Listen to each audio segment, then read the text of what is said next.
ശബരിമല ദർശനം നടത്തിയതിനെ തുടർന്ന് പ്രതിഷേധത്തിനിരയായ കനകദുർഗ വീട്ടിൽ പ്രവേശിക്കാൻ സാധിക്കാത്തതിനാൽ മഹിളാ മന്ദിരത്തിൽ തന്നെ തുടരുന്നു.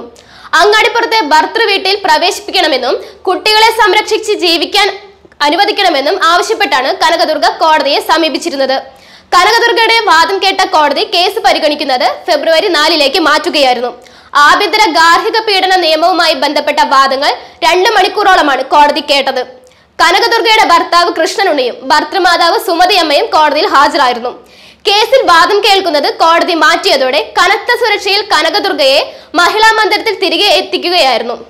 ശബരിമല ദർശനം കഴിഞ്ഞ് തിരികെ എത്തിയ കനകദുർഗയെ വീട്ടിൽ കയറ്റാൻ ഭർതൃ വീട്ടുകാരും സഹോദരനും തയ്യാറാവാതിരുന്നതിനെ തുടർന്നാണ് അവർ കോടതിയെ സമീപിച്ചത്.